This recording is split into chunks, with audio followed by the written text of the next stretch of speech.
Hello everyone, welcome to Okul India के सबसे affordable learning platform में आप सभी लोगों का एक बार फिर से बहुत बहुत स्वागत है।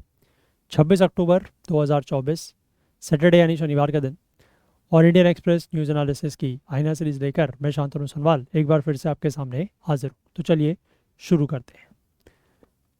तो आज की न्यूज़पेपर पर चलें उससे पहले मैं आपको एक बार फिर से इस बात की जानकारी दे दूँ कि हमारा जो ये सी सेट की लाइव क्लासेस का बैच चल रहा है, अगर आप लोग इसमें एनरोल करना चाहते हैं तो अभी भी कुछ सीट्स जो हैं वो बाकी हैं। ओनली 999 में आपको ये बैच प्रोवाइड कराया जा रहा है। नीचे डिस्क्रिप्शन में इसका लिंक दिया हुआ है, वहाँ से आप जाएं, इसके जो अदर डिटेल्स हैं वो चेकआउट कर सकते हैं और अगर इंटरेस्टेड हैं तो एनरोल भी कर सकते हैं। ठीक है, और यहाँ पर एक नंबर दिया हुआ है, अगर आपको कोई क्वेरी है, कोई डाउट है तो यहाँ पर जो ये व्हाट्सएप नंबर है 9150449990, इस नंबर पर आप कांटेक्ट भी कर सकते हैं। ठीक है, चलिए। और आगे बढ़ने से पहले मैं आप लोगों से एक बार फिर से ये रिक्वेस्ट करना चाहूँगा कि आप में से जो भी लोग इन सेशंस को देखते हैं और आपको किसी भी तरीके की कोई हेल्प या मदद मिलती है तो प्लीज़ कुछ ना कुछ कंट्रीब्यूट करने की कोशिश ज़रूर करें, सो दैट कि थोड़ा सा हमारी भी हेल्प होगी। एंड डेफिनेटली इसका जो लॉन्ग टर्म बेनिफिट है वो ये रहेगा आप लोगों के लिए कि यूट्यूब पर जो सेशंस हैं वो इसी तरीके से लंबे समय तक चल पाएंगे। ठीक है, तो आई होप ये बात आप समझें और प्लीज़ इस रिक्वेस्ट को निगलेक्ट या नज़रअंदाज ना करें। आप लोगों के साथ की, आप लोगों के कंट्रीब्यूशंस की हमें बहुत ज़्यादा ज़रूरत है। चलिए, अब हम लोग जो है वो न्यूज़पेपर पर चलते हैं और आज के जो हमारे आर्टिकल्स हैं उनके ऊपर नज़र डालते हैं। तो लेट्स सी आज के आर्टिकल्स के बारे में। तो ये हमारा आज का न्यूज़पेपर है।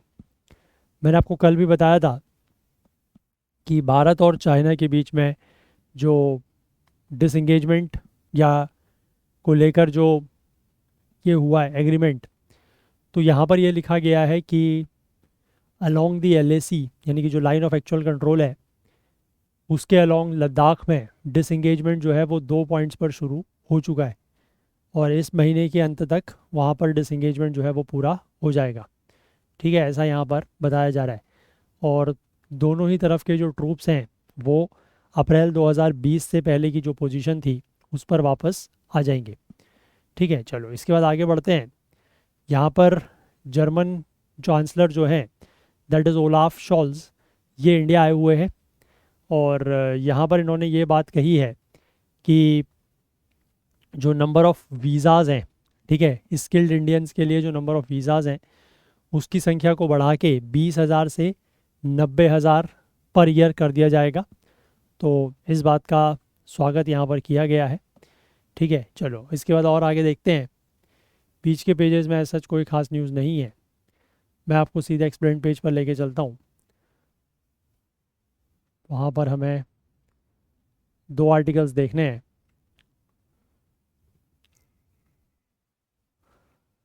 ये एक आर्टिकल तो ये है that is the right to die with dignity, एक इसके बारे में बात करेंगे। और एक आर्टिकल है कि why protected areas are seeing faster biodiversity decline, कि प्रोटेक्टेड एरियाज़ में जो बायोडाइवर्सिटी का डिक्लाइन है वो ज़्यादा हो रहा है as compare to non protected areas. ये थोड़ा सा एक ज़्यादा चिंता की बात है क्योंकि प्रोटेक्टेड किसी भी एरिया को प्रोटेक्टेड डिक्लेयर इसीलिए किया जाता है क्योंकि उसका मेन पर्पज़ यही है कि बायोडाइवर्सिटी लॉस को रोका जा सके, है ना। बट वहाँ पर बताया जा रहा है कि प्रोटेक्टेड एरियाज़ में बायोडाइवर्सिटी लॉस ज़्यादा हो रहा है। तो इन दोनों आर्टिकल्स को हम लोग देखेंगे डिटेल में, है ना। और यही आज के हमारे 2 आर्टिकल्स हैं। तो let's start the first one, the right to die with dignity.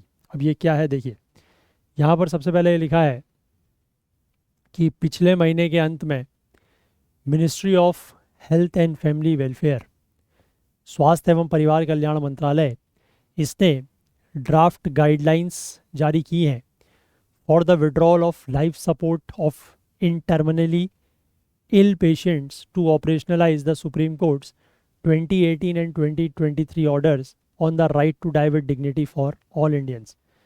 ठीक है, बेसिकली जो गाइडलाइंस यहाँ पर जारी की गई है ministry of health and family welfares की, वो किस चीज़ को लेकर है कि जो टर्मिनली इल पेशेंट्स हैं, टर्मिनली इल पेशेंट्स मतलब जिनकी स्थिति ऐसी हो चुकी है कि जिनके ऊपर अब किसी भी तरीके के मेडिकल ट्रीटमेंट का कोई असर नहीं हो रहा है, ठीक है, उनको कहा जाता है टर्मिनली इल पेशेंट्स।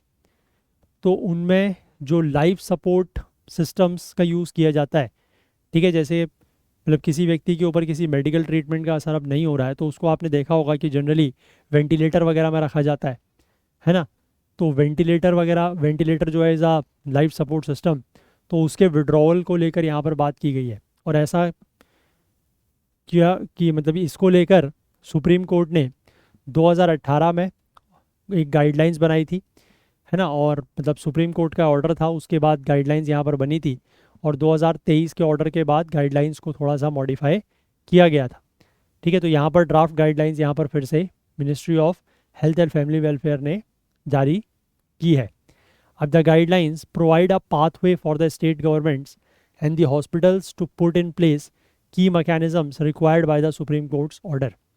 ठीक है, अब ये जो गाइडलाइंस हैं ये एक पाथवे, एक रास्ता प्रोवाइड करती हैं सुप्रीम को स्टेट गवर्नमेंट्स को और जो हॉस्पिटल्स हैं कि उनको सुप्रीम कोर्ट के ऑर्डर के लिए जो भी मतलब मैकेनिज्म्स रिक्वायर्ड है वो क्या क्या है। उसमें लिखा गया है कि सबसे पहले तो setting up of primary and secondary medical boards at the level of hospital, कि हॉस्पिटल के लेवल पर प्राइमरी और सेकेंडरी मेडिकल बोर्ड्स बनाने की बात की गई है, which will determine when further medical treatment may not be beneficial to the terminally ill patient. अब ये चीज़ जैसे मान लीजिए कोई व्यक्ति, वही मैंने कहा कि टर्मिनली इल स्थिति में है कोई कोई बीमार व्यक्ति, कोई पेशेंट, तो ये चीज़ कैसे डिटरमाइन की जाएगी कि अब इसको मतलब इस व्यक्ति के ऊपर किसी भी तरीके के मेडिकल ट्रीटमेंट का कोई असर नहीं हो रहा है। तो इस चीज़ को डिटरमाइन करने के लिए ये बोर्ड बनाने की बात की गई है। ठीक, इसके बाद लिखा गया है कि जो सेकेंडरी मेडिकल बोर्ड है उसमें जो डॉक्टर्स का नॉमिनेशन होगा that will be by the district chief medical officer और इक्विवेलेंट। ठीक है, विच विल कंफर्म और reject the opinion of the primary medical boards. मतलब बेसिकली पहले वो डिटरमाइन करेगा कि टर्मिनली इल पेशेंट्स को अब किसी तरीके के मेडिकल ट्रीटमेंट से फ़ायदा होगा या नहीं होगा, है ना। ये डिटरमाइन करने का काम प्राइमरी मेडिकल बोर्ड का। प्राइमरी मेडिकल बोर्ड की जो ओपिनियन है उसको एक्सेप्ट करने या रिजेक्ट करने का काम किसका, सेकेंडरी मेडिकल बोर्ड का। ठीक है, इसके बाद आगे लिखा है कि there is no dedicated legislation in India on withholding और withdrawing the life sustaining treatment. ठीक है, भारत में इस तरीके का कि ये जो लाइफ सस्टेनिंग मेडिकल ट्रीटमेंट है इसको विदहोल्ड या विड्रॉ करने को लेकर कोई भी डेडिकेटेड कानून या लेजिस्लेशन नहीं है। लेकिन सुप्रीम कोर्ट के जजमेंट और अभी ये जो ड्राफ्ट गाइडलाइंस पब्लिश की गई है health and family welfare ministry के द्वारा, ये इस बात को क्लियर करती है कि withholding and withdrawing life sustaining treatment is legal in India under a defined framework.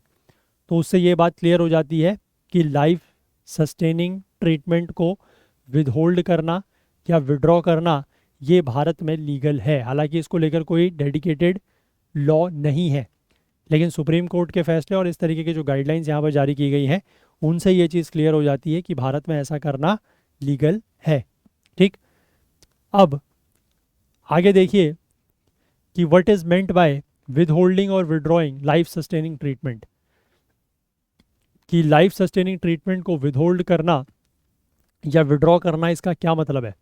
देखो, विदहोल्डिंग और withdrawing life sustaining treatment refers to discontinuing the life sustaining medical interventions such as ventilators and feeding tubes etc when these no longer help the condition of the patient or prolong their suffering। ठीक है, मैंने आपको वही बताया कि life sustaining treatment को withhold या withdraw करने का मतलब ये है कि जो लाइफ सस्टेनिंग मेडिकल इंटरवेंशंस हैं, है ना, लाइफ सस्टेनिंग मेडिकल इंटरवेंशंस मतलब कि ऐसे मेडिकल इंटरवेंशन जिनकी वजह से किसी व्यक्ति की लाइफ चल रही है, जैसे कि वेंटिलेटर्स का यूज़ किया जा रहा है ना, या किसी व्यक्ति के लिए फीडिंग ट्यूब्स मतलब जब जैसे मान लीजिए किसी व्यक्ति की स्थिति बहुत ज़्यादा ख़राब होती है तो उसको फिर वो ट्यूब्स वगैरह लगा के, नली वगैरह लगा के खाना वगैरह दिया जाता है, तो उनको विड्रॉ करना या उनको विदहोल्ड करना उसका मतलब यही है कि लाइफ सस्टेनिंग मेडिकल इंटरवेंशंस को डिसकंटिन्यू करना। ठीक है, जब ये समझ में आ जाए कि ये जो इंटरवेंशंस हैं ये पेशेंट की कंडीशन को किसी भी तरीके से हेल्प नहीं कर रहे हैं। ठीक है, सिर्फ उनकी जो सफरिंग है ना, जिस चीज़ को मतलब वो जो तकलीफ झेल रहे हैं ये सिर्फ उसको बढ़ा रहे हैं और कुछ नहीं, है ना, उससे उनको कोई फ़ायदा नहीं हो रहा है। Life sustaining treatments are medical treatments that artificially replace bodily functions essential to the life of the person. ठीक है, अब लाइफ सस्टेनिंग ट्रीटमेंट्स बेसिकली क्या होता है, इस तरीके के मेडिकल ट्रीटमेंट है जो बॉडीली फंक्शंस जो किसी पर्सन की लाइफ के लिए ज़रूरी हैं उनको आर्टिफिशियली रिप्लेस कर देता है ना। जैसे वेंटिलेटर वगैरह में भी यही होता है कि वेंटिलेटर में किसको रखा जाता है, ऐसे पेशेंट को रखा जाता है जो ऑलमोस्ट अपनी आप कह सकते हैं कि लास्ट स्टेज में है ना, क्योंकि उसके बॉडी के जो मतलब ऑर्गन्स हैं उसने सही तरीके से काम करना बंद कर दिया है। तो वेंटिलेटर में रख के जस्ट उसको एक लाइफ सपोर्ट दिया जाता है। अगर किसी व्यक्ति का हार्ट काम नहीं कर रहा है, ब्रेन काम नहीं कर रहा है, ठीक है, लंग्स काम नहीं कर रहे हैं, किडनी काम नहीं कर रही है, ठीक है, लिवर काम नहीं कर रहा है, तो उसको वेंटिलेटर में रखा जाता है सो दैट कि जो भी उस ऑर्गन का फंक्शन है उसको वेंटिलेटर से आर्टिफिशियली रिप्लेस किया जा सके।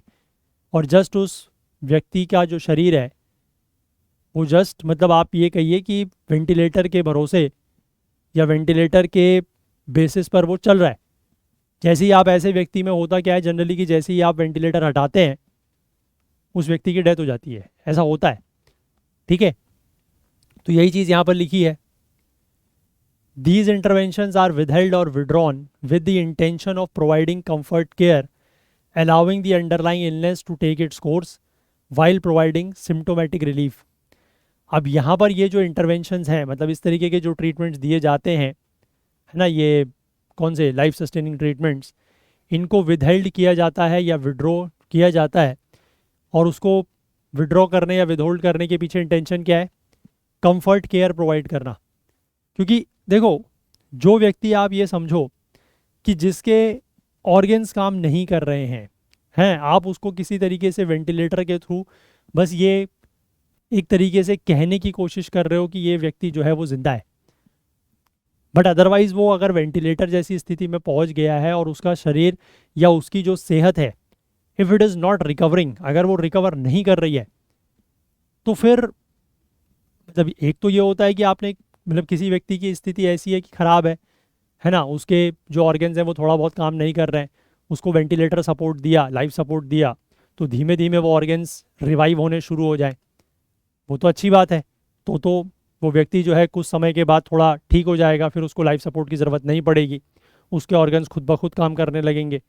बट अगर ऐसी स्थिति है, इससे भी अगर ज़्यादा ख़राब स्थिति है और पर्सन जो है या जो पेशेंट है उसकी स्थिति ऐसी है कि अगर उसके ऑर्गन्स काम नहीं कर रहे हैं, कोई भी ऑर्गन्स जो बड़े वाइटल हैं, चाहे ब्रेन हो, चाहे हार्ट हो, लिवर हो, लंग्स हो, कुछ भी हो, क्योंकि आपको पता है कि इनमें से अगर कोई भी ऑर्गन काम नहीं करेगा तो person will not be able to sustain life. तो अगर इनमें से कोई भी ऑर्गन काम नहीं कर रहा है प्रॉपरली और आपने ज़बरदस्ती उस व्यक्ति को वेंटिलेटर में रखा हुआ है, तो इट इज़ जस्ट लाइक कि आप अपने आप को या उस व्यक्ति को सिर्फ ये एक मतलब क्या कह सकते हैं, एक सांत्वना दे रहे हैं कि ये व्यक्ति जिंदा है कहने के लिए, बट आपको भी पता है कि ही इज़, और दूसरी बात ये कि he is even not improving, वो इम्प्रूव भी नहीं कर रहा है। ठीक है, उसकी स्थिति या तो वैसी ही है या और ज़्यादा ख़राब होती जा रही है। ठीक है,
ठीक है ना।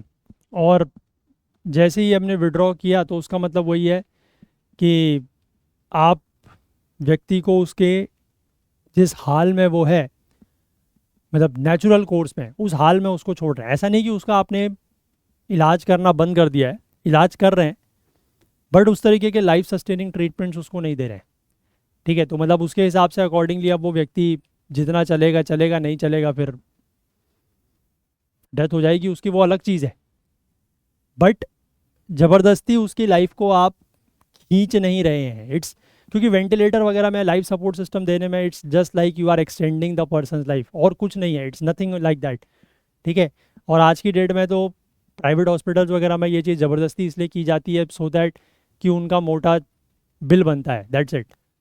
ठीक है, ये सच्चाई है, this is the fact that जो हो रहा है।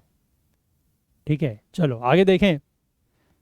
The right to refuse medical treatment has always existed in common law even if it results in death. ठीक है, मेडिकल ट्रीटमेंट रिफ्यूज़ करने का जो अधिकार है ये हमेशा कॉमन लॉ में रहा है, even if it is results in death, अगर उससे डेथ भी हो जाए भले तब भी। अब सुप्रीम कोर्ट का डिसीजन था एक 2018 में, common cause versus union of India. इसमें it also recognized as a fundamental right under article 21। ठीक है, right to life and personal liberty के अंतर्गत ये कहा गया कि right to die with dignity जो है वो एक फंडामेंटल राइट है। हालांकि ये जो इशू है ये पहली बार एक केस आया था 1994 में, if I am not wrong. Case का नाम था I think P Rathinam versus union of India करके। उसमें पहली बार ये कहा गया था कि राइट टू डाई जो है वो एक मतलब आर्टिकल 21 के अंतर्गत इंक्लूडेड है। उसके बाद एक केस आता है आई थिंक 1996 में, दैट इज़ ज्ञान Kumar versus state of Punjab. उसमें उस फैसले को ओवरटर्न किया गया। ठीक है, उसके बाद कुछ और फैसले आते हैं और फाइनली 2018 में सुप्रीम कोर्ट ने ये कहा कि right to die with dignity under article 21 जो है एक फंडामेंटल राइट है। ठीक है, अब इसके बाद आगे लिखा है द विद होल्डिंग और withdrawal of life sustaining treatment takes place either through the informed refusal by a patient with decision making capacity or through an advance medical directive or a living will, which is a document that it specifies what action should be taken if the person is unable to make their own medical decisions in the future। अब obvious सी बात है कि ये medical जो मतलब ये sorry जो life sustaining treatment है इसको विदहोल्ड या विड्रॉ करने का जो फैसला है ये कौन लेता है। ठीक है, अगर तो पेशेंट डिसीजन लेने की कैपेसिटी में है, ठीक है, तो वो मना करेगा कि मुझे अब इसकी ज़रूरत नहीं है, ठीक है, या मुझे ये ट्रीटमेंट मत दीजिए। लेकिन अगर वो ऐसी स्थिति में नहीं है तो एक डायरेक्टिव जो मेडिकल डायरेक्टिव होता है जिसको आप कहते हैं लिविंग विल। ठीक है, लिविंग विल बेसिकली एक ऐसा डॉक्यूमेंट होता है जो ये स्पेसिफाई करता है कि जिसमें पेशेंट मतलब अपनी अगर किसी ने लिविंग विल बनाई हुई है तो उसमें ये होता है कि ये लिखा होता है कि अगर आने वाले समय में, आने वाले भविष्य में अगर मैं अपनी मेडिकल मतलब अपने को लेकर अपनी जो मतलब मेडिकल स्थिति है उसको लेकर अगर मैं खुद फैसले नहीं ले सकता उस समय, तो मेरे साथ फिर क्या फ़ैसले लिए जाने चाहिए। ठीक है, तो वही चीज़ जो है कि what action should be taken if the person is unable to make their own medical decisions in the future, तो वो बेसिकली लिविंग विल में लिखा होता है। अब for a person without decision making capacity, अब समस्या ये है कि जिस व्यक्ति के पास डिसीजन मेकिंग कैपेसिटी भी नहीं है उस समय में, उसकी स्थिति इतनी ज़्यादा ख़राब है और उसके पास लिविंग विल भी नहीं है, तो उसके केस में ये जो डिसीजन है टू विदहोल्ड और withdraw the treatment can be considered when the treating physician determines that there is no reasonable medical probability of recovering from a terminal or end stage condition or vegetative state, and that any further medical intervention or course of treatment would only artificially prolong the process of dying। ठीक है, तो अगर मान लीजिए person में खुद ब खुद जो है वो डिसीजन मेकिंग कैपेसिटी भी नहीं है, उसके पास लिविंग विल भी नहीं है, तो ऐसी स्थिति में ये मेडिकल इस तरीके के लाइफ सस्टेनिंग ट्रीटमेंट को विदहोल्ड या विड्रॉ करने का जो फैसला है वो कौन लेगा, उस व्यक्ति को जो ट्रीट करने वाला फिजिशियन है, जो डॉक्टर है, वो फैसला लेगा। ठीक है, और वो फैसला बेसिकली इस आधार पर लेगा कि जब उसको ये लगेगा कि कोई ऐसी मेडिकल प्रोबेबिलिटी नहीं है कि इस स्टेज से जो व्यक्ति है वो रिकवर कर सकता है। ठीक है। और अगर उसको ये लगे कि इसमें अगर कोई भी हम मेडिकल इंटरवेंशन या कोर्स ऑफ ट्रीटमेंट कर रहे हैं तो ये सिर्फ और सिर्फ क्या कर रहा है, ये उस व्यक्ति की जो प्रोसेस ऑफ डाइंग है उसको डिले कर रहा है, उसको प्रोलॉन्ग कर रहा है, उसको बढ़ा रहा है, बाकी कुछ नहीं कर रहा है। तो ऐसी स्थिति में भी उसको विड्रॉ किया जा सकता है। अब what then is euthanasia, the so called mercy killing of a patient.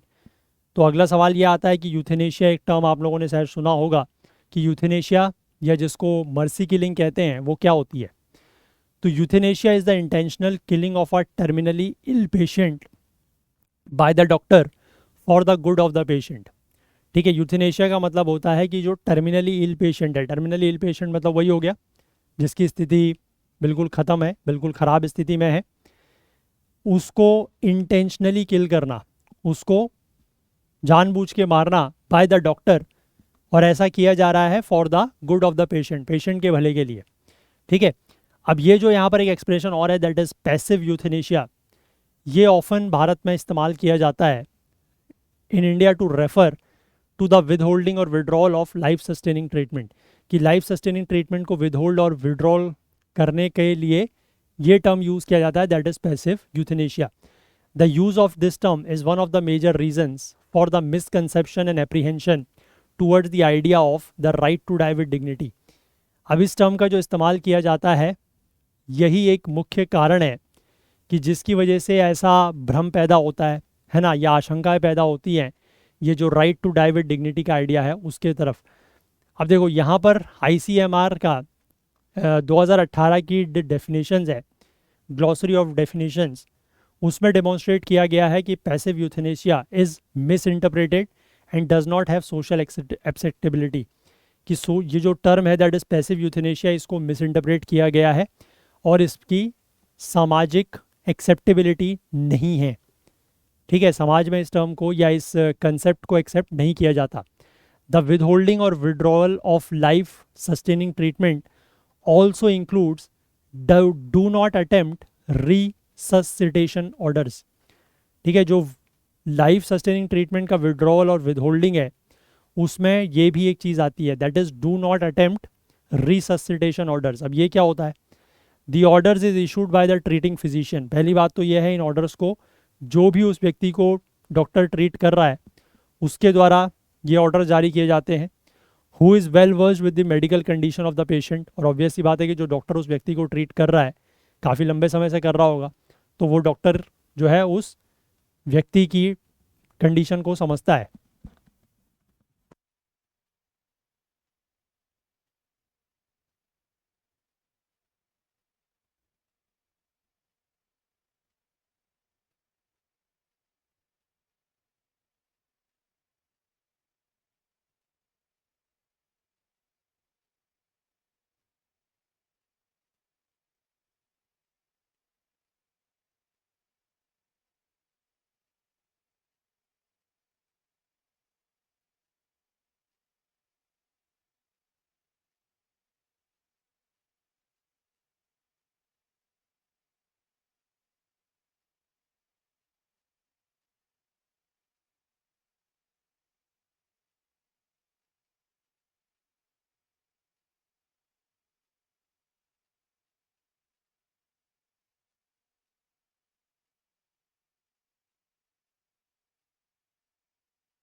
ठीक है, तो ये ऑर्डर जो है वो जारी किए जाते हैं ट्रीटिंग फिजिशियन के द्वारा, who is well versed with the medical condition of the patient, क्योंकि वो पेशेंट को बहुत लंबे समय तक से ट्रीट कर रहा है तो उसकी मेडिकल कंडीशन उसको पता है।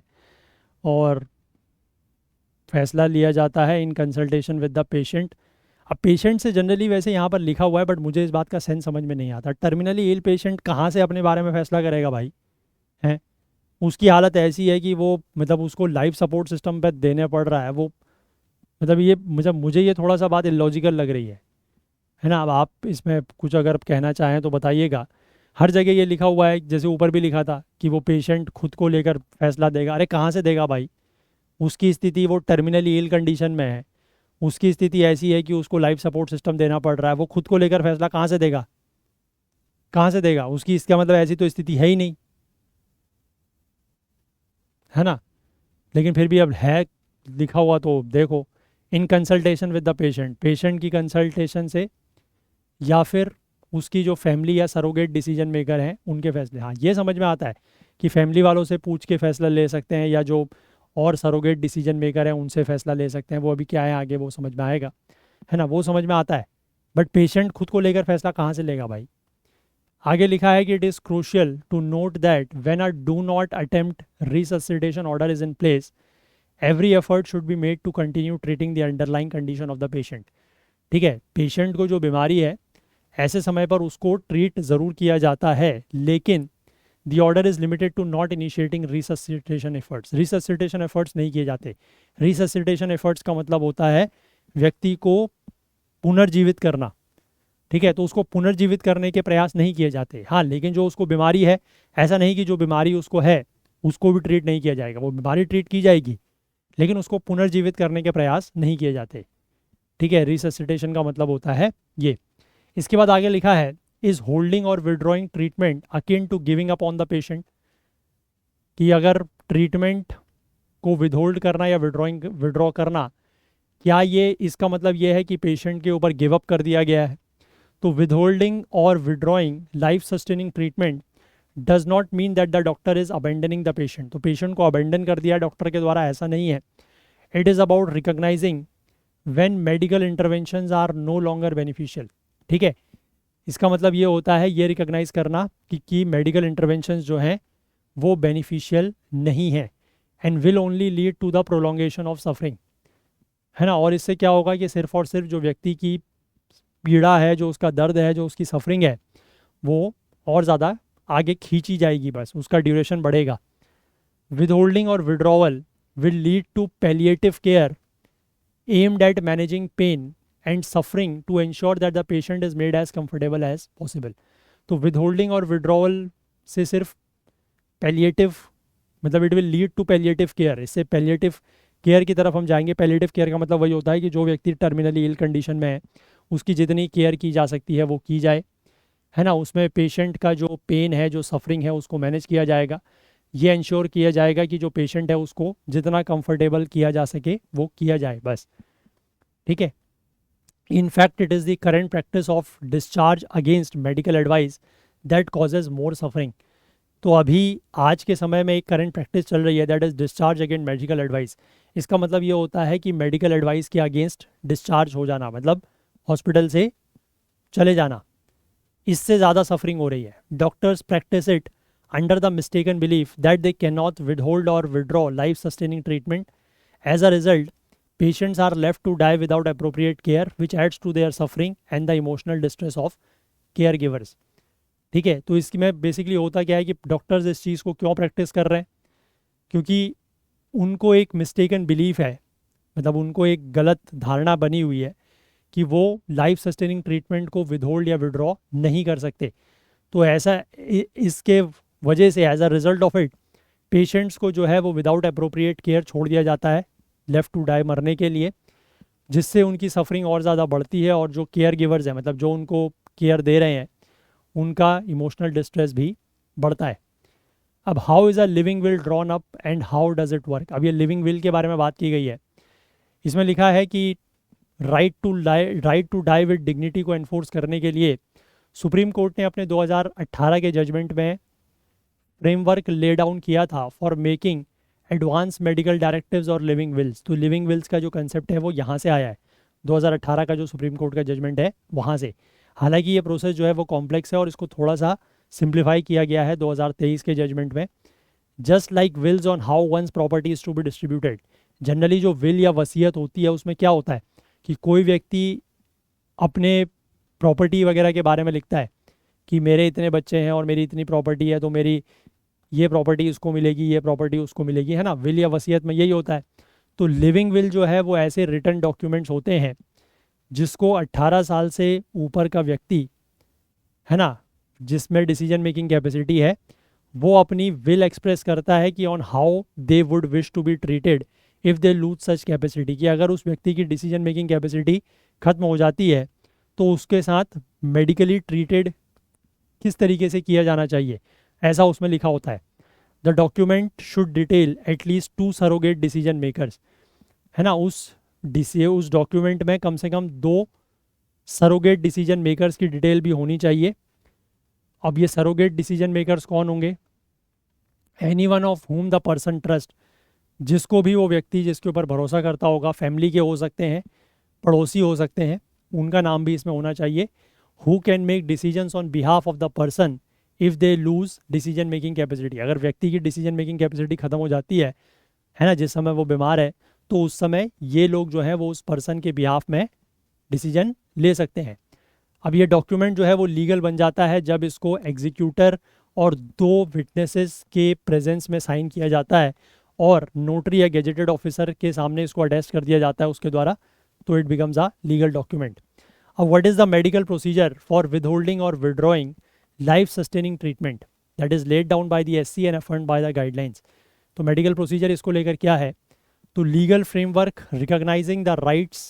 recognizes the rights and duties of both doctors and patients and allows for expertise and allows for the extensive independent expert opinion and the informed consent of next of kin और surrogate decision makers। ठीक है, तो ये जो legal framework है ये recognise करता है right and duties of both doctors and patients. ठीक है, डॉक्टर्स की भी क्या ड्यूटीज़ हैं, क्या राइट्स हैं, पेशेंट्स के क्या ड्यूटीज़ हैं, क्या राइट्स हैं, और allows for extensive independent expert opinion and the informed consent of the next of the kin और surrogate decision makers। इन सब का यहाँ पर, इन सब के क्या क्या अधिकार हैं, क्या क्या राइट्स हैं, वो इन लीगल फ्रेमवर्क में मेंशन किए गए हैं।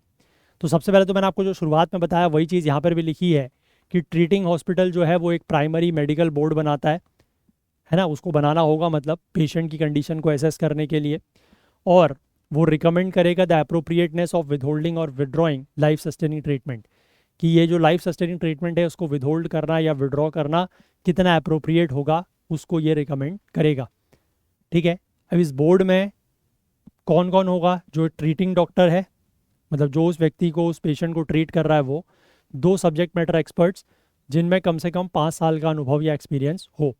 इसके बाद एक और लेवल ऑफ चेक को इंश्योर करने के लिए एक सेकेंडरी मेडिकल बोर्ड बनाया जाता है हॉस्पिटल के द्वारा ही, जो कि प्राइमरी मेडिकल बोर्ड के फैसले को रिव्यू करता है।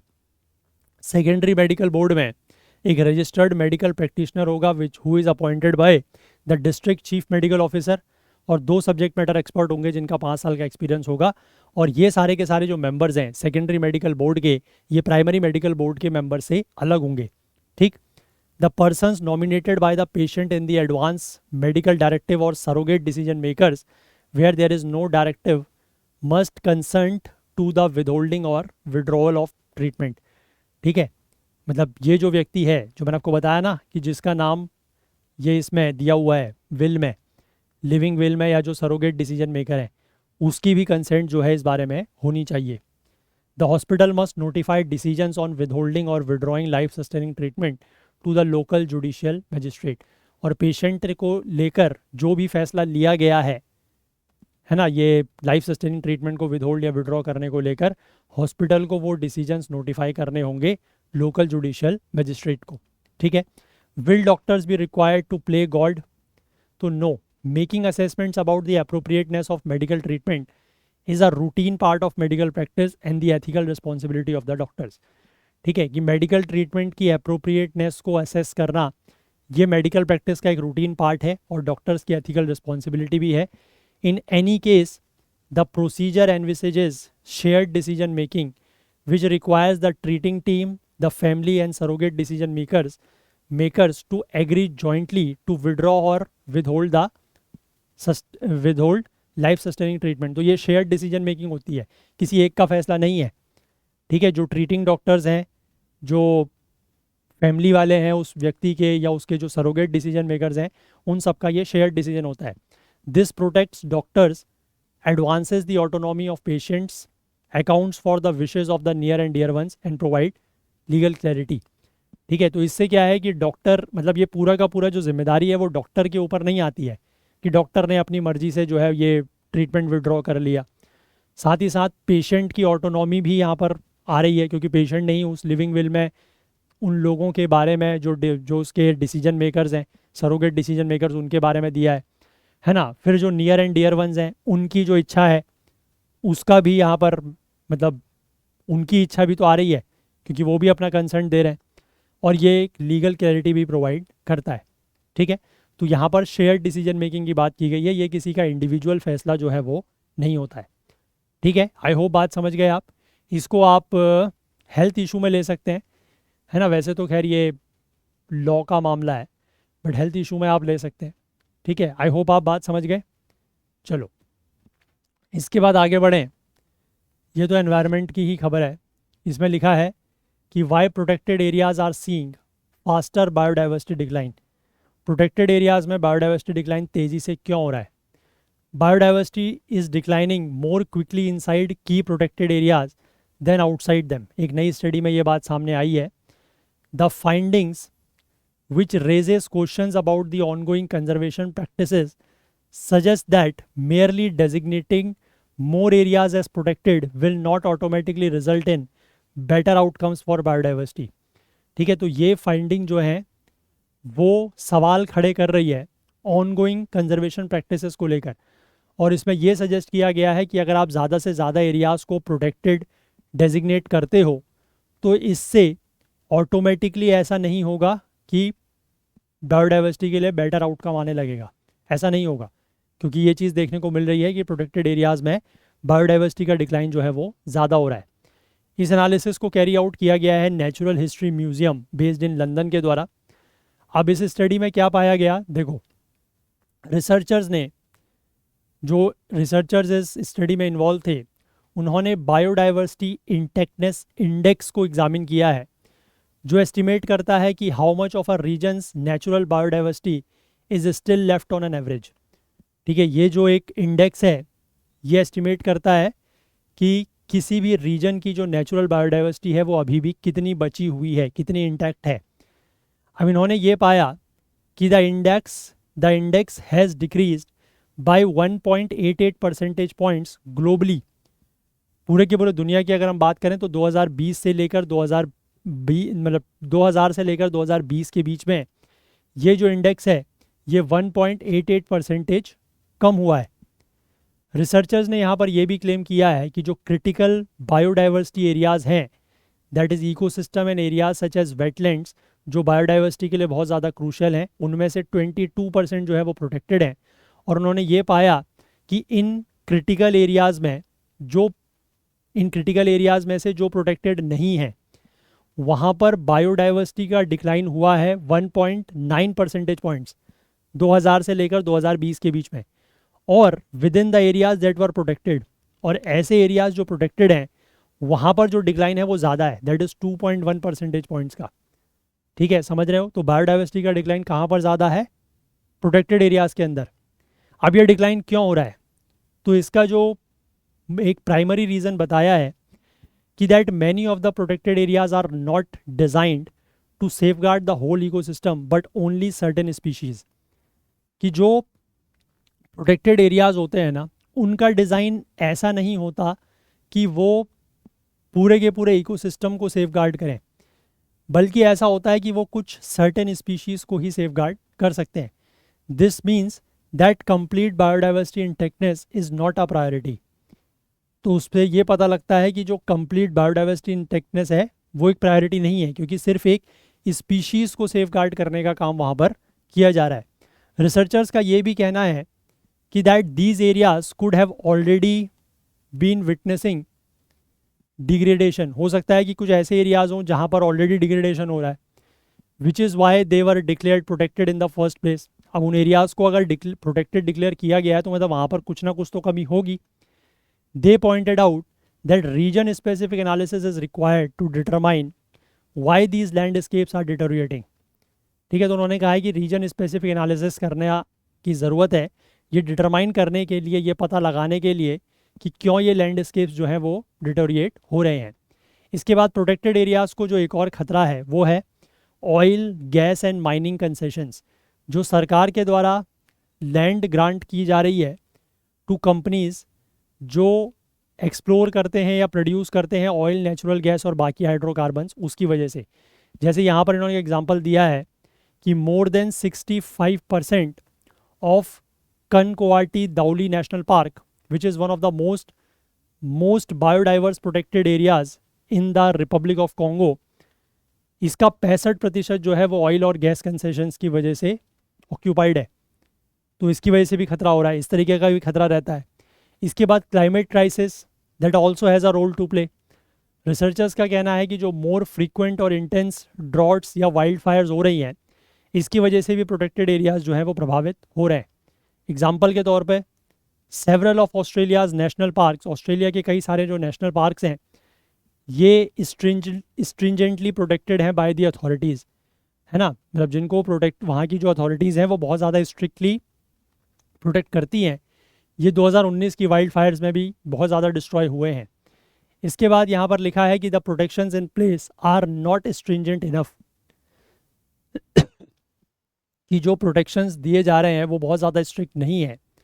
और कंट्रीज़ को जो अपना फोकस है 30x30 का, that is a commitment made by the countries at biodiversity COP15, इसके बारे में भी हमने जब 2 दिन पहले मैं आपको ये इसकी CBD की COP16 का जिक्र कर रहा था, वहाँ पर भी मैंने बताया था 30x30 का, कि to put at least 30% of the world's lands and oceans under conservation by 2030।